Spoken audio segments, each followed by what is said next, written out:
Hello students, welcome to my channel. So student, जैसा कि जो भी स्टूडेंट्स बीए सेकेंड ईयर के थर्ड सेमेस्टर में माइनर में इंग्लिश पढ़ते हैं, तो आज की वीडियो में मैं माइनर इलेक्टिव इंग्लिश का सिलेबस लेकर आई हूँ बीए सेकेंड ईयर के थर्ड सेमेस्टर वाले स्टूडेंट्स के लिए।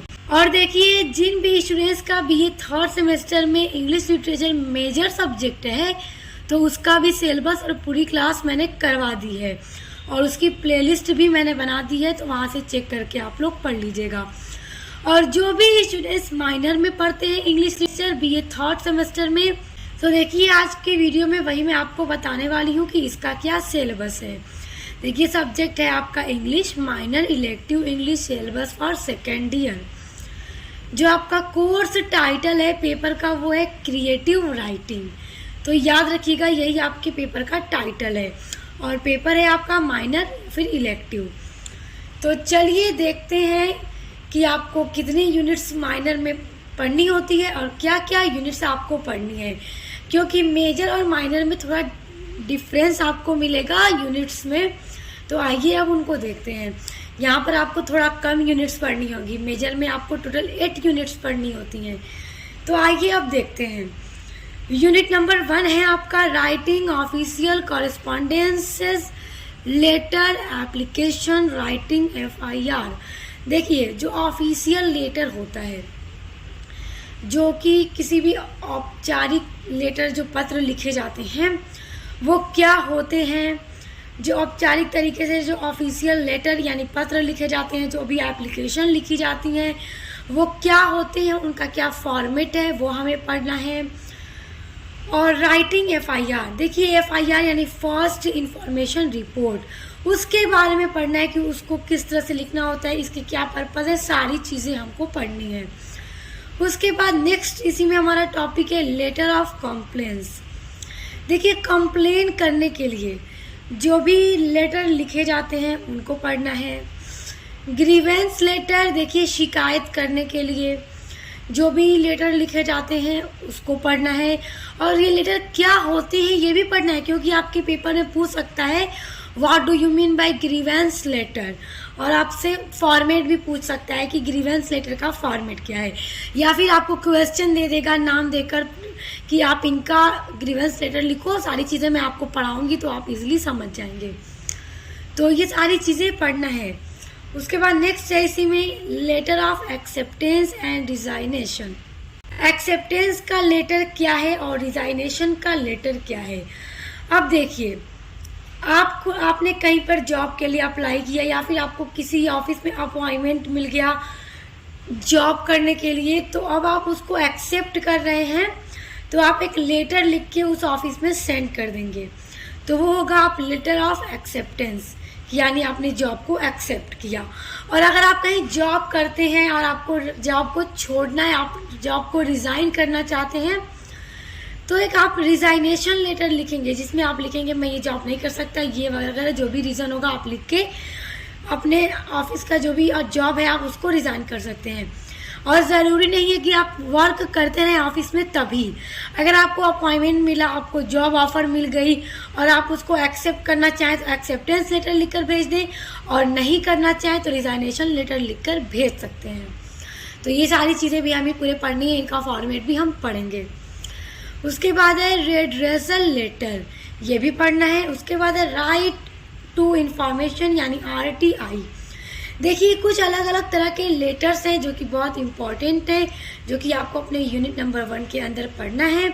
तो बिल्कुल टेंशन मत लीजिएगा, आज की वीडियो में सिलेबस देख लीजिए, मैं आपका सभी ये पूरा कंप्लीट करा दूंगी ताकि आप लोगों को एग्जाम में बिल्कुल भी प्रॉब्लम ना हो। देखिए, यूनिट नंबर 2 है आपकी टेक्निक्स ऑफ प्रिपेयरिंग रिज्यूम्स। आपको इसमें यूनिट नंबर 2 में आपका जो पहला टॉपिक है वो है techniques of preparing resume. Resume को प्रिपेयर करने के लिए जो भी टेक्निक है, किस तरह से करना है, ये सारी चीज़ें पढ़नी है। और रिज्यूम बनाने का क्या पर्पस होता है और रिज्यूम होता क्या है, सारी चीज़ें स्टूडेंट्स आप लोगों को याद होगा जब आप लोग इंग्लिश लिटरेचर के फर्स्ट सेमेस्टर में अगर आप लोगों ने माइनर पढ़ा होगा या फिर मेजर में भी आपने पढ़ा होगा जो भी स्टूडेंट्स, तो उन्हें पता होगा कि यूनिट नंबर 8 जो थी फर्स्ट सेमेस्टर में इंग्लिश में, उसमें कुछ ये सारे टॉपिक्स है जहाँ के भी स्टार्ट के जो लेटर्स हैं वो भी पढ़ना था, और CV रिज्यूम इन सभी के बारे में भी हमने पढ़ा था वहाँ पर। तो यहाँ पर फिर से पढ़ना है तो यहाँ पर हम फिर पढ़ लेंगे, सारी चीज़ों को अच्छे से समझ लेंगे, रिज्यूम कैसे बनाना है, कैसे तैयार करना है, सारी चीज़ें देखेंगे। उसके बाद है CV यूजिंग माइक्रोसॉफ्ट वर्ड। देखिए CV का फुल फॉर्म होता है सर्कुलम विटाए। तो ये भी रिज्यूम की तरह ही होती है कि अगर आपको कहीं जॉब लेना है तो आप CV अपना तैयार करते हैं जिसमें आपकी पूरी क्वालिफिकेशन होती है, आपने किस किस ईयर में कौन कौन से एग्ज़ाम पास किए, किन किन सब्जेक्ट से किए, कितने कितने मार्क्स, कितने कितने परसेंटेज आपके आए, आपने कहाँ कहाँ जॉब कर रखी है, वो सारे एक्सपीरियंस आपको देने होते हैं इसमें लिखकर। तो वो सारी चीज़ें आपको लिखनी होती हैं इसमें। तो इसमें CV को बनाने के लिए माइक्रोसॉफ्ट वर्ड का यूज़ कैसे किया जाता है, ये सारी चीज़ें पढ़नी है। उसके बाद है प्रपोजल राइटिंग। देखिए प्रपोजल राइटिंग का मतलब होता है जैसे किसी चीज़, प्रपोजल मतलब होता है ऑफर देना किसी भी पर्सन को, तो कुछ उसके बारे में हमें पढ़ना है कि अगर हमें किसी पर्सन को प्रपोजल देना है, और इसका यूज़, ये जो प्रपोजल राइटिंग है इसका यूज़ ज़्यादातर बिजनेस में किया जाता है, इस तरह के लेटर्स का यूज़, तो इसके बारे में देखेंगे। उसके बाद है कवरिंग लेटर्स, इसको भी देखना है। उसके बाद है आपका सर्कुलर्स, इसको भी हम देखेंगे। तो अगला टॉपिक आपका मेमोज है। तो देखिए मेमो क्या होता है, जो मेमो है इसका जो मेन पर्पस है कि किसी भी पर्सन का पूरा ग्रुप होता है, उनमें कोई भी जो विशेष मामले हो गए, जैसे कि कोई कार्यक्रम है, कोई नीति या संसाधन की सूचना देना और उस पर कार्रवाई करने के लिए जो भी उत्प्रेरित करना होता है, उसी को कहा जाता है मेमो। और मेमोरेंडम का ये शाब्दिक अर्थ होता है। उसके बाद है नोटिसेस। देखिए नोटिस जो लिखी जाती है उसके बारे में भी पढ़ना है।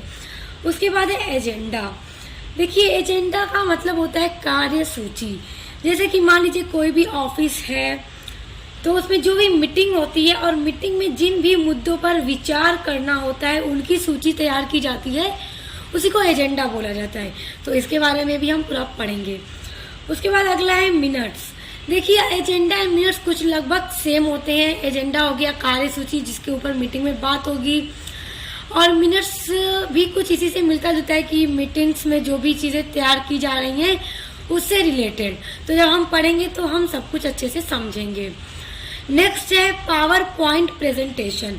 Power point presentation first semester English literature में भी अगर आप लोगों ने मेजर या माइनर में पढ़ा होगा तो मैंने पढ़ाया था, तो इसके ऊपर मैंने वीडियो ऑलरेडी बना रखी है, मगर इसमें आपका टॉपिक है तो यहाँ पर हम इसको फिर से एक बार देख लेंगे।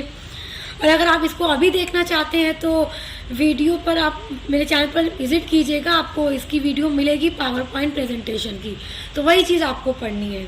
फिर देखिए अगला है यूनिट नंबर 3 आपका introduction to cyber media and social media. अब देखिए साइबर मीडिया क्या होता है और सोशल मीडिया तो आप लोग जानते ही हैं, जैसे फेसबुक, इंस्टाग्राम, ट्विटर, व्हाट्सएप, ये सारे क्या सब सोशल मीडिया हैं। तो इनके बारे में भी पढ़ना है, साइबर मीडिया के बारे में पढ़ना है, इनका परिचय यानी इनका इंट्रोडक्शन, पहले इनको समझना है कि होते क्या है। उसके बाद हमें पढ़ना है ऑनलाइन जर्नलिज्म। देखिए जर्नलिज्म का मतलब होता है पत्रकारिता, और ऑनलाइन का मतलब तो आप लोग जानते ही ऑनलाइन। तो देखिए इंटरनेट के थ्रू उत्पादित और वितरित की जाने वाली जो भी रिपोर्टिंग होती है, जब उसको किया जाता है ऑनलाइन इंटरनेट के थ्रू, तो वही ऑनलाइन जर्नलिज्म कहलाता है। तो इसके बारे में भी हम पूरा डिटेल में पढ़ लेंगे। उसके बाद देखिए basics of cyber media. Cyber media हम यहाँ पर जानेंगे होता क्या है। उसके बाद हम यहाँ पर इसके कुछ बेसिक्स चीज़ों को पढ़ेंगे। उसके बाद हम यहाँ पर देखेंगे सोशल मीडिया क्या है। तो यहाँ पर हमें देखना है टाइप्स ऑफ सोशल मीडिया, कि सोशल मीडिया कितने टाइप का होता है। तो सारी चीज़ें स्टूडेंट्स आज के टाइम की ही आप लोग देख सकते हैं, बहुत ही ईजी भी होगा आपको पढ़ने के लिए और बहुत इम्पॉर्टेंट भी है अगर हम कहें तो आज के टाइम के अकॉर्डिंग। और फिर ये आपका सिलेबस है तो हर हाल में हमें पढ़ना है, तो हम सारी चीज़ें बहुत अच्छे से समझेंगे। तो बिल्कुल मत घबराइएगा, सब कुछ आपका कंप्लीट कराऊंगी। फिर देखिए यूनिट नंबर 3 में ही आपका अगला टॉपिक है core skills in print media. देखिए जो प्रिंट मीडिया होती है, जो भी प्रिंट किया जाता है, जैसे न्यूज़पेपर हो गया, हेडलाइन हो गया, सारी चीज़ें, तो उसके स्किल्स के बारे में पढ़ना है। जैसे न्यूज़ रिपोर्टिंग हो गया, हेडलाइन राइटिंग हो गया, और उसके बाद हो गया types of leads and report writing. इन सभी चीज़ों को लिखना है, किस तरह से उसके बारे में पढ़ना है यूनिट नंबर 3 के अंदर। तो अब देखिए यूनिट नंबर 4 तो आपका काफ़ी सिंपल है। इसमें आपको देखना है translation from Hindi to English. देखिए यूनिट नंबर 4 से जब आपके पेपर में क्वेश्चन आएगा तो ट्रांसलेशन करना होगा हिंदी का इंग्लिश में और translation from English to Hindi. तो आपको ट्रांसलेशन इंग्लिश से हिंदी में करने के लिए दिया जाएगा और हिंदी से इंग्लिश में भी करने के लिए दिया जाएगा। तो ये सारी चीज़ें तो काफ़ी सिंपल हैं, तो आप तो इसको कर ही लेंगे। उसके अलावा ये सारी चीज़ें हम पढ़ेंगे, इसको भी हम देख लेंगे। सारी चीज़ें हम देखेंगे तो बिल्कुल घबराइए मत। सो स्टूडेंट्स देखिए, आपके इंग्लिश के माइनर में इलेक्टिव इंग्लिश में आपके टोटल 4 यूनिट्स ही रहेंगी।